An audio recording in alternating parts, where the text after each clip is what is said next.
अस्सलाम वालेकुम and welcome to sports floor. हम लोग डिस्कशन कर रहे हैं पाकिस्तान और न्यूजीलैंड के दरमियान सीरीज़ की, the tour, and it's all over. Well, the series is all over, मगर इस बात में डबल मीनिंग भी हो सकती है, वो आप डिसाइड करें कि हम क्या कहना चाह रहे हैं। बट येस, न्यूजीलैंड ने फिनिश किया ODI series on a high note. 3-0 के स्कोर लाइन से उन्हें सीरीज़ कम्प्लीटली वाइट वॉश कर लिया और ये सीरीज़ जीत ली एंड कंप्लीट डोमिनेंस थी उनकी। एंड रिमेंबर, न्यूजीलैंड के की प्लेयर्स इसमें मौजूद नहीं थे। So through out this tour Pakistan ने सिर्फ एक T20 मैच जीता है across this tour. Remember that. Anyway, ये 43 रन से मैच कैसे जीते, चलो सर आपकी भी मेमोरी जॉग करते हैं। In case you didn't watch the match today, let's have a look what went down for Pakistan. Well, New Zealand ने पहले बैटिंग करते हुए आप टारगेट आपके सामने रखा, जिसमें से अब थोड़ी सी टॉप परफॉर्मेंस की बात कर लेते हैं। 43 बाय मिचेल, ब्रेसवेल के 59, so you had 264 runs on board. And उसके साथ साथ अब पाकिस्तान की हम लोग बात कर लेते हैं, because running short and time, तो जल्दी से क्विक हम आपको बताते हैं कि किस तरह ये मैच ओवर हुआ फॉर पाकिस्तान। अब्दुल्ला शफीक 33, इमाम रिटायर्ड हर्ट हो गए थे, एक रन बना के। Babar Azam 50, Usman Khan 12, Rizwan 37, Salman Ali Agha 11, Tayyab Tahir 32, Faheem Ashraf 3, Naseem Shah 12 and Wasim junior 0। और बेन सीयर्स थे न्यूजीलैंड के star bowler with 5 wickets for 34, Bracewell 1, बास 1 और मिचेल ने 1 विकेट ली। So yes, it was a complete whitewash for Pakistan. और हमारे एक्सपर्ट्स हमारे साथ हैं, तो क्विकली उनके पास चलते हैं, उनको इंट्रोड्यूस कर लेते हैं। And just before that actually, can we show कि कैप्टन मोहम्मद रिजवान ने क्या बोला था प्रेस कॉन्फ्रेंस में? We have that clip for you, तो वो भी साथ देख लेते हैं, then will talk to our guest. नहीं देखिए जी, ईमानदारी से बातें करनी चाहिए और मतलब ये नहीं कि ऐसा अपनी कौम को इस चीज़ों पे रखे कि यार हम यहाँ पे पॉजिटिव हमेशा बात करते रहें या किसी को हम ये कहते रहें कि यार इंशाल्लाह हम आ जाएंगे, हम कर लेंगे, मगर बहुत सी ज़्यादा चीज़ों की हमें इंप्रूवमेंट की ज़रूरत है। आप फैक्टर बताएंगे? देखिए, फैक्टर्स तो मेरे ख्याल सेक्शन कमेटी को पता है, मैनेजमेंट को भी पता है, सबको पता है, आपको भी पता है, यहाँ पे जितने भी मीडिया वाले बैठे हैं सबको पता है कि फैक्टर्स क्या है। हमें अभी मैं ऐसे फर्दर में 2 बड़ी चीज़ें बताऊँ कि यार अवेयरनेस, हमारे प्रोफेशनलिज्म में बहुत ज़्यादा हमें कमी है कि हमें बहुत ज़्यादा इन चीज़ों को फिक्स करना है। और इसके बाद इंशाल्लाह उम्मीद है कि इसके बाद शायद हमारी टीम उस जगह पे पहुँच जाए जहाँ हमारी कौम हमसे एक्सपेक्ट कर रही है। Thank you. Right, you heard it from the captain. अब अपने एनालिस्ट से भी बात कर लेते हैं, and I really want to know the key factors as well. And जैसे हर कोई फ़ैन जानना चाहता है, तो हमारे साथ है हमारे सुपरस्टार एनालिस्ट, मेरे साथ हैं पाकिस्तान क्रिकेट टीम के former captain mister Rashid Latif, former test cricketer Sikandar Bakht and test cricketer Ahmed Shehzad. Thank you everybody for joining us. आज का स्टोन कौन सेट करेगा, आज का मूड कौन सेट करेगा? मैं okay, yes, very good. Ball आज तुमने करना है, चलो चले राशिद भाई विद द न्यू बॉल। मैं बड़े दिनों से इंतजार कर रहा था इस मैच का कि लास्ट मैच होता है ना, तो फिर हम PSL के बाद सिलेक्शन में अपने आप को डालने की कोशिश करेंगे। 4 नाम, 3 बॉलर, 3 बैटर तो आ गए आपके साथ, चौथा भी आ गया क्योंकि अब्दुल्ला शफीक ने भी 23 रन से 24 रन किए हैं, तो ये कंटेंडर हो गए। आपको जब सीरीज होगी अगेंस्ट बांग्लादेश PSL के बाद, तो फ़हीम अशरफ ने भी रन किए हुए, तो 8-9 प्लेयर हो गए आपके, जो कि आप कोशिश करते हैं कि लास्ट मैच में परफॉर्म करते हैं और फिर आप उसमें चले जाएं। यहाँ इंटेंट जीतने की लगी नहीं कहीं, और PSL हो जाएगा, हम आपस में जीत के खुश होके फिर हम बांग्लादेश से होम एंड अवे खेलेंगे। उसके खेलने के बाद हम वेस्ट इंडीज से खेलेंगे, वेस्ट इंडीज के बाद हम अफगानिस्तान से खेलेंगे, अफगानिस्तान के बाद हम आयरलैंड से खेलेंगे। बस इसराइल रह गया, शायद उससे भी हमारा FTP तैयार हो जाता तो वो भी टीम खेल रही होती, भूटान भी खेल रही होती।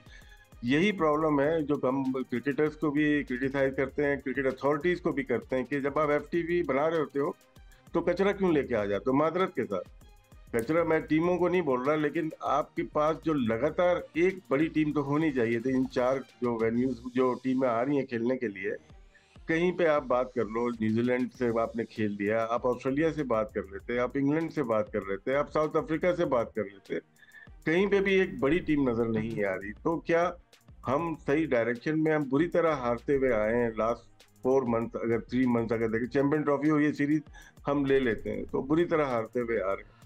PSL के बाद क्या आप समझते हैं कि हम इम्प्रूवमेंट की तरफ जाएंगे? हमारा सीरीज ही नहीं है कोई बहुत तगड़ी जिसके ऊपर आप खेल सके। तो यहाँ तक, बाकी आज के मैच के लिए ये दोनों मेरे भाई स्टार्ट कर लें, उसके बाद मैं आता हूँ। चले सही है, ठीक है। एंड यू नो सिकंदर, मैं भी कॉन्वर्जेशन को इस तरह ही सेट करना चाह रही थी, बट चले पहले इस मैच की बात करते हैं। देन ओवरऑल, जैसे रिजवान ने पूछा, आप सबको की फैक्टर्स पता है हम क्यों हारे, हम लोग ओवरऑल 3 ODI सीरीज के भी चले की फैक्टर्स पे बात कर लेंगे। बट आज के मैच में you lose Imam very early, you know वो इंजर्ड हो गए, उसके बाद अच्छा एक स्टार्ट मिला, एक स्टेडी स्टार्ट मिला, but Abdullah and Babar courtesy उनके, but again Abdullah could not capitalise.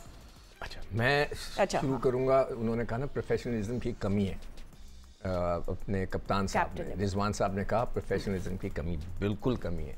अगर वो कमी नहीं होती ना इस क्रिकेट बोर्ड में, या अगर प्रोफेशनल क्रिकेट बोर्ड होता, आप नहीं होते उधर। आपकी कप्तानी का मैं बता देता हूँ, आपने पहला ओवर करवाया किससे, आकिफ से, फिर उसके बाद एक ओवर के बाद उसको चेंज कर दिया, आप ले आए फहीम अशरफ को। फहीम अशरफ 120 की स्पीड से कर रहा था, मैंने कहा शायद इसने स्लोअर वन किया है। मैं एक एक बॉल देख रहा था, मैं पूरा मैच देखा सुबह 3 बजे से। उसने 3 बॉलें एक ही ओवर में, वो उसने या तो वो अगेंस्ट द विंड करा रहा था, 120 121 की स्पीड पे कर रहा था। आपने कैसे उसको दे दिया? आप कप्तान हैं, आपने तीसरे चौथे ओवर के बाद स्लिप हटवा दी, नए गेंद के ऊपर स्लिप हट गई। यार कौन सी प्रोफेशनलिज्म है, कौन से कप्तान हैं आप? फिर उसके बाद आप जो नसीम था वो तेज़ गेंद, अच्छी गेंद कर रहा था, यार एक बाउंसर तो कराते। पहला बाउंसर आपने किया है 17th ओवर में, और उसके ऊपर उसने हुक किया, वो कैच आउट। यार आप लोग फास्ट बॉलर, कौन से फास्ट बॉलर हो यार? नसीम शाह साहब, आप कौन से फास्ट बॉलर हो यार? आके तिखे 2-4 बॉलें तो करो। वो तो कर रहे थे, आपको आपके सरों पे मार दी उन्होंने, और आपने किसी ने बॉलिंग करने की कोशिश की। वो कहते हैं कि जी प्रोफेशनलिज्म की कमी है। तो सबसे पहले अगर प्रोफेशनल, ये क्रिकेट बोर्ड प्रोफेशनल हो ना, तो आप लोगों के सबके सेंट्रल कॉन्ट्रैक्ट डी ग्रेड में हो। आप पिछले 4 टूर्नामेंट हार चुके हो। वर्ल्ड कप इंडिया का हारे, इस वक्त नकवी साहब नहीं थे, मगर वो इंडिया का आप हारे, फिर अमेरिका में हारे, फिर यहाँ ट्राई नेशन हारे, आप चैंपियंस ट्रॉफी हार गए, आप ये पूरी वाइट वॉश हो गए। अगर प्रोफेशनल क्रिकेट बोर्ड हो, अगर नकवी साहब को जोश आ जाए, मैं उनसे रिक्वेस्ट करूंगा, सबसे पहले आपके सेंट्रल कॉन्ट्रैक्ट में आपको सब कुछ नीचे लेकर आ जाएंगे, डी कैटेगरी में आप रहेंगे जब तक आप कोई चैंपियनशिप नहीं जीतते, जब तक कि वो जो एशिया कप हो रहा है, T20 वर्ल्ड कप, ये बांग्लादेश जो भी आशिद कह रहा है ना, बिल्कुल सही कह रहा है, इन टीमों के खिलाफ नहीं, इन बेसिस पे नहीं, आपका सेंट्रल कॉन्ट्रैक्ट अब उठेगा जब अंडर ये आप एशिया कप या आप T20 का वर्ल्ड कप जीतेंगे। अदरवाइज आप सब डी कैटेगरी में होंगे। ये अगर कर सकता है क्रिकेट बोर्ड, प्रोफेशनल बन सकता है, तो फिर बात बनेगी, आगे कुछ नहीं। इस पूरे सीरीज में हमने एक चीज़ अचीव की है जो मैं समझता हूँ, वो है सुफियान मुकीम। उसने जो बॉलिंग की है, बहुत अच्छी बॉलिंग की है। मैं सबके सिलेक्टर्स के आगे हाथ जोड़ रहा हूँ कि खुदा के वास्ते उसको ये टैग ना कर दें कि ये सिर्फ वाइट बॉल का बॉलर है। नहीं, उसको सारी क्रिकेट खिलाएं, फैसल अकरम को भी लेकर आएँ, उसको भी खिलाएं, तो आपकी टीम कुछ बनने लगेगी। सही है, क्योंकि आप बॉलिंग की बात कर रहे हैं। आई मीन मुझे फिर भी थोड़ा सा सिकंदर लग रहा था was a better bowling effort पहले 2 मैचेस से कंपेयर करें, था थोड़ा सा था, बट वही again death overs. I mean this is तो ओवरऑल हमें बात करनी चाहिए डेथ ओवर्स की। हम तो नंबर्स और स्टैट्स को भी डालेंगे, but let's just come to Pakistan chase now Ahmed. And वही हुआ, आपने कैपिटलाइज नहीं कर सके। क्या बाबर का आउट होना ट्रिगर किया collapse? I mean it's the same story, बस मैं डिफरेंट तरीके से पूछ सकती हूँ। That's all I can do as a host. जी, मैं ऑब्वियसली बाबर आजम के आउट होने से प्रॉब्लम तो आएगी, बिकॉज नंबर 3 के प्लेयर हैं, सेट खेल रहे थे इस पिच के ऊपर, और आप अपने सीनियर प्लेयर्स से यही एक्सपेक्ट करते हैं कि जिन पे इतनी इन्वेस्टमेंट हुई हुई है वो मैच को लंबा लेके चलें। और जिस तरह वो आउट हुए हैं मिचेल से, वहां पे उनका आउट उस तरह होना बनता नहीं था, उसकी वजह से टीम को डेंट पड़ा है, टीम के चेस पे डेंट आया, इस पे कोई दो राय नहीं है। लेकिन अकेला उनकी जिम्मेदारी भी नहीं है मैच को खत्म करना, बाकी भी प्लेयर्स खेल रहे हैं, उनको अगर वो आउट हो गए, लेकिन इतनी इन्वेस्टमेंट उन पे हुई भी है, सीनियर प्लेयर है, इस तरह का फ्लैट पिच था जिस टाइम वो खेल रहे थे, वहां पे यू एक्सपेक्ट। मैं थोड़ी सी नसीम शाह की बात करना चाहता हूँ। देखिए फातिमा, वहां पे टॉस बहुत मैटर कर रहा है बिकॉज डे गेम्स है, ठीक है, अर्ली ऑन पाकिस्तान के अंदर डे गेम्स हो जाते हैं और जो टीम टॉस जीत जाती है ना, वो अगली टीम को मुसीबत में डाल देती है। तो पाकिस्तान वहां पे 3 क्रूशल टॉस जीता है, लेकिन एक टॉस का भी फायदा नहीं उठा सका। हम मैच देख रहे थे सुबह 4-4 बजे उठ के इनके मैच देख रहे हैं। पाकिस्तान आज फिर टॉस जीता, अच्छा खासा सीम और स्विंग हो रहा था। नसीम शाह वहां बॉलिंग कर रहे हैं। आप 2 लेंथ्स होते हैं, मैं यही बात करता हूँ कि आपकी टीम के अंदर 2 बॉलिंग कोचेस हैं बड़े, तो क्यों नहीं ऐसी उनसे बात हो रही है कि यार आप पीछे बॉलिंग कर रहे हैं, जब पीछे short of a length bowling करते हैं और वहां से स्विंग हो जाता है तो बीट तो कर ही जा रहे थे वो वहां से, लेकिन एज अ बैटर मुझे वो लेंथ नजर आ जाती है। वो जो एक ड्राइव में ड्राइव वाली लाइन होती है ना, कि जब आप उसको बैट्समैन को कहते हैं, इनवाइट करते हैं कि आओ भाई मुझे ड्राइव मारो, वहां पे जो है वो वहां पे एज अ बैट्समैन आप स्ट्रगल करते हैं। नसीम शाह ने बिल्कुल भी वहां बॉलिंग नहीं की। और एक क्वेश्चन मैं आप लोगों से पूछता चलूं कि माशाल्लाह 5-6 साल हो गए नसीम को खेलते हुए, नसीम शाह को बड़ी इन्वेस्टमेंट है, हर एक चीज उनके पास है। मुझे ये बता दें कि उन्होंने लास्ट मैच विनिंग स्पेल कब किया था पाकिस्तान के लिए? मैं ये सारे पैनलिस्ट के भी और पूरे पाकिस्तान की इमाम से, फिर आपके जो सीनियर प्लेयर्स हैं जिन पे सारी दुनिया जहान की इन्वेस्टमेंट हो रही है, जिनके बारे में ये कहा जाता है जब T20 में नहीं थे तो ये कहा गया था कि ये सीनियर प्लेयर्स आएंगे तो तकदीर बदल जाएगी। आप मुझे बता दें कि सीनियर प्लेयर्स के होते हुए आप वाइट वॉश हो गए हैं। T20 में तो फिर आप एक मैच जीत गए थे, और ये जो न्यूजीलैंड की वनडे में साइड थी ना, ये उनकी सी साइड थी। आप उनकी T20 में इससे अच्छी साइड खेल रहे थे जिससे आपने एक मैच जीत लिया। उससे बुरी साइड से आप एक ना जीत सके, आपके सीनियर बीच में खेल रहे थे। लास्ट टाइम कब आपके सीनियर्स ने आपको मैचेस जितवाए हैं? नंबर दूसरा क्वेश्चन मेरा ये था, पहला नसीम शाह का, दूसरा के सी साइड से आपकी। तीसरा क्वेश्चन मैं आपसे एक और पूछना चाहूंगा और ये आपको बताना भी चाहूंगा। देखिए अब आ गई है PSL आने वाली है, ठीक है, और अब PSL के नारे लगना स्टार्ट हो जाएंगे। PSL का स्टैंडर्ड आपके मालिकान खुद आके बोल रहे हैं कि बहुत नीचे चला गया है, सही है। अब ये प्लेयर्स को, कोई जाहिर बात है हर टीम ने अपनी अपनी टीम को उठाना है, उसकी PR भी लगेगी, उस पे जो है आप इन्वेस्टमेंट भी करते हैं, अपने प्लेयर्स को उठाएंगे। अब एक माहौल बर्पा हो जाएगा, उन्हीं PR चल के उन्हीं प्लेयर्स का हाइप बना दी जाएगी और आपको कहा जाएगा कि जी दोबारा फॉर्म में आ गए हैं, और फिर इनको वेस्ट इंडीज, आयरलैंड और जो भी राशिद भाई ने गिनवाया है वो सारी टीमें जो ये आ रही हैं उनके खिलाफ उतार दिया जाएगा और सारे गुनाह धुल जाएंगे। इस तरह चीजें आगे नहीं चल पाएंगी, इस तरह चीजों को कभी भी आप फॉरवर्ड नहीं ले पाएंगे जब तक आप अकाउंटेबिलिटी नहीं करेंगे।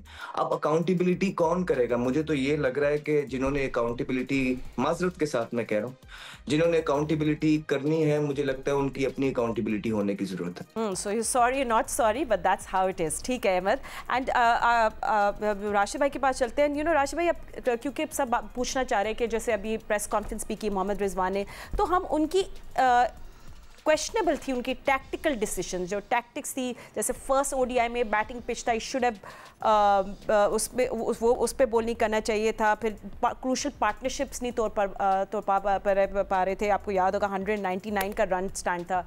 सो जो उनकी क्वेश्चनेबल टैक्टिकल डिसीजंस थी या टैक्टिक्स थी रिजवान की, मैं चाहती हूँ आप उनको भी जरूर हाईलाइट करें अपने जवाब में। देखिए टॉस की जो बात की ना, अहमद ने बिल्कुल दुरुस्त कही है और सिक्कू भाई ने भी। या अगर आज के मैच को देखते ना, आज हम बैटिंग पहले कर सकते थे, क्योंकि आज लो बाउंस थी। अगर आप देखें, अगर बाउंस अगर होता हम लोग फारिग हो जाता बहुत जल्दी। आज टाइम मिला।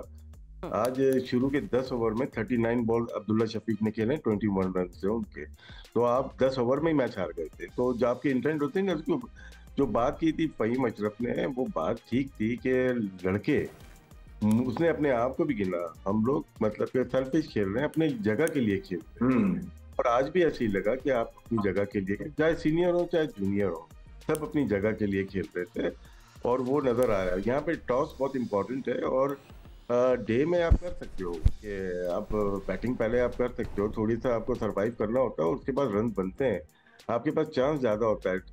हम लोग फंस रहे, चेजिंग में फंस रहे हैं, हालांकि पहले हम लोग इतना ज़्यादा डे मैच में नहीं फंस सके। टैक्टिकल एरर्स तो नज़र आए हैं आपको। अगर बात करते हैं प्रोफेशनलिज्म की, बात करते हैं तो आवे का आवा तो बिगड़ा हुआ है। मैं लड़कों पे कम ही जाता हूँ, मैं जाता हूँ सीधा क्रिकेट बोर्ड को। हमारे चेयरमैन है, उनको मैं ले लेता हूँ, चलो ठीक है चेयरमैन आ सकते हैं, कोई क्रिकेटर ना भी हैं तो कोई मसला नहीं है, अच्छे सुलझे हुए इंसान है। नकवी साहब के नीचे कौन आते हैं? सुमेर साहब आते हैं, अच्छे इंसान होंगे, लेकिन क्रिकेट से कोई वास्ता नहीं है उनका, और उन्होंने पूरी चैंपियन ट्रॉफी करा दी। उसके नीचे आते हैं सलमान नसीर, उनका क्रिकेट से कोई ताल्लुक नहीं। लीगल डिपार्टमेंट बिगड़ा हुआ है हमारा, 100 केस लगे हुए हैं, लेकिन वो लीगल से छोड़ के क्रिकेट बोर्ड PSL चला रहे हैं। PSL से उनका कोई ताल्लुक नहीं है, ये हमारी अथॉरिटी है ये। उसके बाद हमारे डोमेस्टिक जो चला रहे हैं वो खुर्रम नियाजी, वो थोड़ी बहुत क्रिकेट खेले हुए हैं, लेकिन जब बोर्ड चलाए जाते हैं तो इस तरह से नहीं चलाए जाते। उसके बाद हम आते हैं जो गवर्निंग बोर्ड होते हैं। गवर्निंग बोर्ड में कराची लाहौर को परमानेंट होना चाहिए बोर्ड, क्योंकि ये एक पिलर्स हैं, इनके बोर्ड की अथॉरिटी होनी चाहिए, हमेशा होनी चाहिए। जिस तरह इंडिया ने सर्विसेज और रेलवेज को परमानेंट बोर्ड का मेंबर कर दिया है, क्योंकि उनका कहना है ये 1947 के बाद पिलर थे हमारे, क्रिकेट को खड़ा किया। तो कराची लाहौर भी आपके पिलर थे, इनको होना चाहिए। AJ की हमारे बोर्ड में है, हमारे पास भावलपुर बोर्ड में है, हमारे पास डेरा गाजी, डेरा मुराद जमाली हमारा बोर्ड का मेंबर है। कराची नहीं है, लाहौर नहीं है, इस्लामाबाद पिंडी नहीं है, पिशावर नहीं है, क्योंकि आपको अपने अरबों रुपए का बजट पास करना पड़ता है। ये प्रोफेशनलिज्म ये नहीं है, जो अनप्रोफेशनल ऊपर से आएगा तो वो नीचे रिफ्लेक्ट करेगा। जो रिजवान ने बात की है, रिजवान की बातों में बहुत सारी चीज़ें हैं, उनकी अपनी भी गलतियां हैं, लेकिन इशारा बहुत सारी सिलेक्शन कमेटी को देखे गए और आपके कोचिंग स्टाफ को भी उन्होंने दिया है, और ये चीज़ें मेरे ख्याल से सामने आनी चाहिए। प्रोफेशनलिज्म हमारे यहाँ ही नहीं, ना बैटिंग में, ना बॉलिंग में, ना फील्डिंग में है हमारे पास। जब आप सिलेक्शन कमेटी लेते हैं उसमें क्या प्रोफेशनलिज्म है? क्या हमारे बोर्ड के जो मेंबर्स हैं उसमें प्रोफेशनलिज्म है? क्या हमारा कोचिंग स्टाफ उसमें प्रोफेशनलिज्म है? प्रोफेशनलिज्म होता तो हम नहीं छोड़ते, गिलस्पी को नहीं जाने देते, हम गैरी कर्स्टन को नहीं जाने देते, हम इतनी ज्यादा गलतियां नहीं करते। तो ये चीजें हमें इनलाइन करनी है। जब ये इनलाइन हो जाएंगी, बोर्ड से शुरू करें, फिर नीचे ऑटोमेटिकली ठीक हो जाएंगी चीजें। अच्छा, वन मोर क्वेश्चन जो सब पूछ रहे हैं, आप बहुत सारी सोशल मीडिया पे बात हो रही है, and I want to ask all of you, is Imamul Haq injury? I know Ahmad ने थोड़ा सा टच किया, बट सिक्कू, इमामुल हक को why is he getting injured so many times? इस दफा तो गेंद लगी थी ना मुंह पे। हाँ, मगर मैं इससे पहले एक और चीज़ कहना चाहता हूँ। अभी अहमद कह रहे थे ना कि अकाउंटेबिलिटी में बड़ों को शामिल करना है। अहमद, याद रखो, ये लड़के आपस में क्या बात करते हैं तुम ज़्यादा बेहतर जानते होगे, उनके ज़्यादा नज़दीक रहे होगे। वो यही कहते होंगे कि भाई ये बोर्ड तो भी निकल जाएगा, फिर नया आ जाएगा, फिर हमारी वाह है, जो नया आएगा फिर वो इनके आगे पीछे होगा। तो कहाँ जा रहा है सिक्कू भाई, कहाँ जा रहा है? वही सलमान नसीर, वही उस्मान वाला। No, I am talking about, no, नहीं जा रहे, नहीं जा रहे ये लोग। चंदा, मैं जो कहना चाह रहा हूँ कि इस वक्त नकवी साहब को नहीं निकालना है, मतलब उनके ऊपर कोई असर नहीं आना चाहिए। नकवी साहब को तो रहना चाहिए। हाँ, वो इसकी बेसिक। हाँ राशिद, जो मैं जो कहना चाह रहा हूँ ना, लड़के समझते हैं कि ये लोग निकल जाएंगे, फिर नया कोई आएगा, वो फिर हमारे आगे पीछे होगा। यही होता आया है ना। ज़का अशरफ ने क्यों इनके कॉन्ट्रैक्ट इतने बड़े बड़े कर दिए? इसलिए कि उन्होंने कहा जी हम नहीं खेलेंगे। उन्होंने तो ये लोग यही समझते हैं, इनके लिए वही है कि वो ये लोगों उनको साथ सख्ती होनी चाहिए। तो क्या हो रही है? एक मिनट सिक्कू भाई, क्या सख्ती हो रही है? नहीं हो रही ना। नहीं, वो यही कह रहे हैं। तो मैं तो यही हो रही और आप हारी जा रहे हो, कोई सख्ती नहीं हो रही, और आप बैठ के यहाँ रोज बोली जा रहे हैं सर सर सर, और अगर उसी तरह अमला चल रहा है तो फिर उन्हीं की अकाउंटेबिलिटी करनी पड़ेगी जो सख्ती नहीं कर रहे। सर सही है, ठीक है, तो आप कंप्लीट कर ले क्योंकि हमने ब्रेक पे जाना है, तो आप अपना। बस मैं यही कहना चाह रहा था कि हमें इस वक्त नकवी साहब को नहीं हटाना चाहिए। लड़के चाहते होंगे कि ये बोर्ड हटे, नया आ जाए, फिर वो बोर्ड इनके आगे पीछे होगा, भाई जिता दो। या तो कोई ऐसा हिटलर आए ना जो इन सबको सिला। बात सुने, नहीं सर, इससे पहले वाला जो क्रिकेट बोर्ड आया था, उन्होंने अफगानिस्तान में जो है ना 5-6 चेंजिंगें कर दी थी, उन्होंने काम डाल दिया था, उनको समझ लग गई थी। ये जब नकवी साहब वापस आए हैं, वो इन लोगों को दोबारा लेके आए, तो आपको थोड़ा सा नहीं, उसके बीच के अंदर वो ज़का अशरफ आए थे। अच्छा ठीक है, लेट्स जस्ट चैट मोर। अच्छा, ये सिर्फ वार्म अप कन्वर्सेशन थी, हम लोग स्टैट्स एंड नंबर्स पे डालेंगे बात, थोड़ी बैटिंग कंपैरिजन भी करेंगे, batting position, most wickets in ODI series and all of that. सबसे पहले स्टैंडर्ड परफॉर्मेंस देख लेते हैं दोनों टीम्स के कंपेयर करके कि पाकिस्तान के स्टैंडर्ड परफॉर्मेंस विद बैट कौन थे and with the ball. Let's have a look at those numbers at first. इससे पहले फिर हम थोड़ी सी बैटिंग करेंगे। So let's look at the best batters for Pakistan. It was Babar Azam, जिन्होंने 3 मैचेस में 128 रन्स बनाए। So we you know if you just really look into it, and मैं थोड़ा सा जल्दी से क्विकली आपको ये बैटिंग का ही बता दूं क्योंकि फिर हम बैटिंग ही आगे बात करेंगे। I am just going to load that in front of me and थोड़ा सा इस पर टाइम लगता है मुझे, ठीक है। So बाबर आजम ने 3 मैचेस बनाए, 129 रन्स with 2 50s, और उसके अलावा just really look, वहाँ कुछ हमने कहीं नहीं देख रही। We saw 2 50s, एक हमने देखी थी आगा सलमान से और एक Naseem Shah in that match, and you saw that. So let's look at Mohammad Rizwan, 3 matches में 72, his highest score was 37 with a strike rate of 77.4, no half centuries, no centuries there. Magar, let's compare that to New Zealand batters quickly. Okay, and New Zealand के batters में देख ली, Daryl Mitchell ने 3 matches 137 runs बनाए with 1 half century. एक ही century mark Chapman की थी जिन्होंने बनाए 132 runs with high score of 132। उसके अलावा हम लोग देख रहे हैं 1 2 3 4 और half centuries, Mohammad Abbas, Bracewell, रीस एंड एक को मिस किया मैंने नहीं। ओके, सो या तो this was just a comparison. And Rashid भाई, अगर हम लोग बैटिंग पोजीशन को अब देख लें और बैटिंग पोजीशन को ज़रा कंपेयर कर लें दोनों की, तो उस पर भी हम थोड़ा सा बात कर लेते हैं। जब न्यूजीलैंड के थोड़ा सा एक्सप्लेन कर दें न्यूजीलैंड के openers, Pakistani openers, number 3, number 4, number 5। सो राशिद भाई, ओवर टू यू। जी, इसमें अगर आप देखते हैं तो न्यूजीलैंड अपर हैंड है। हमने पाकिस्तान की भी देखी बैटिंग और न्यूजीलैंड की भी देखी। न्यूजीलैंड ने पहले बैटिंग की, सिचुएशन के मुताबिक उनके प्लेयर ने परफॉर्म किया है। कुछ टॉप ऑर्डर ने डिफरेंट किया है, मिडिल ऑर्डर मिचेल ने सबसे अच्छा खेला है, वो बड़ा स्कोर नहीं कर पाए, लेकिन जो सिचुएशन रिक्वायर्ड थी उसके मुताबिक वो खेले। नीचे ब्रेसवेल हो जाए या सैफर्ड हो जाए, दूसरे प्लेयर्स ने चिप इन किया और अच्छे स्ट्राइक रेट से बैटिंग की है।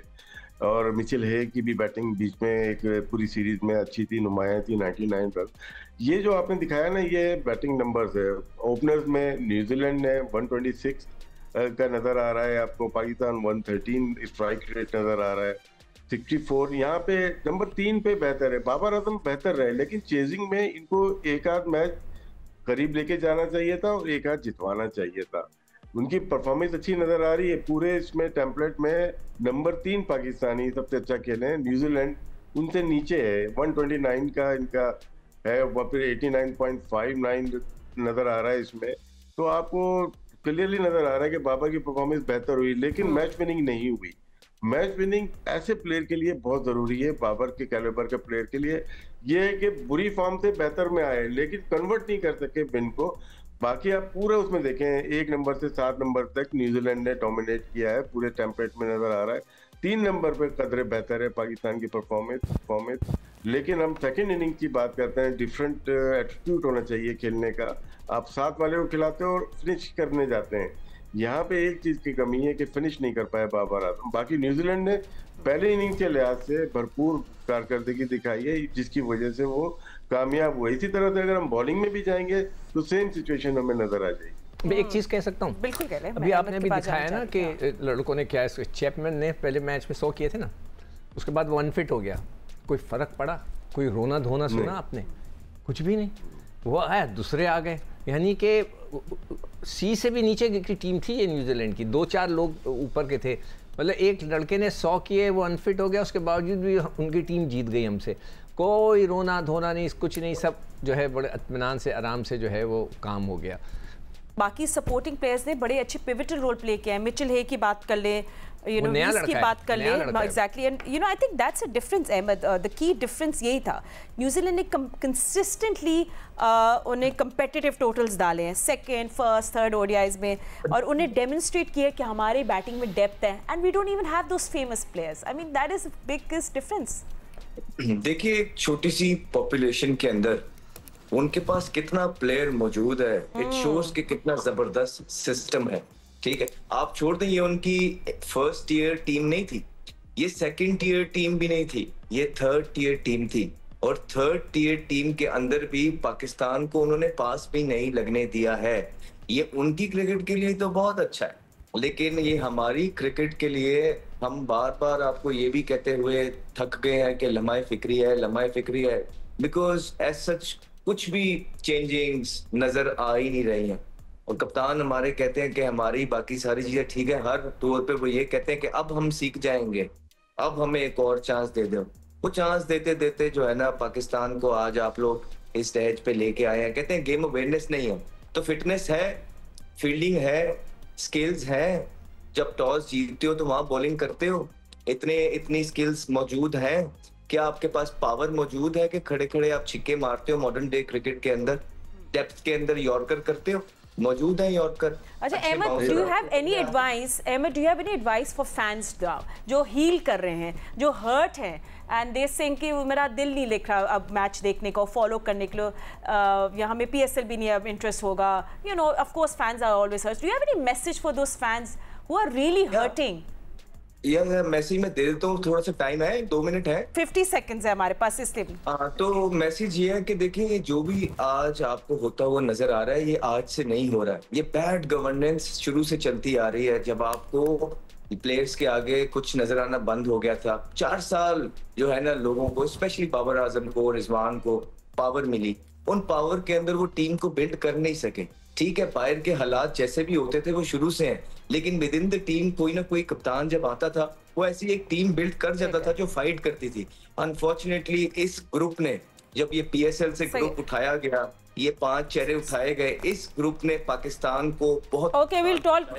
Ahmed, I'm so sorry running out of time, but I promise you we'll continue this conversation and hopefully हम थोड़ी constructive बातें भी करेंगे next time. And thank you so much for analysts joining us. अभी PSL का भी सब हंगामा शुरू हो जाएगा. Don't go anywhere. Keep on watching Geo News for more sports updates. अभी इतना ही वक्त है. अल्लाह हाफिज़.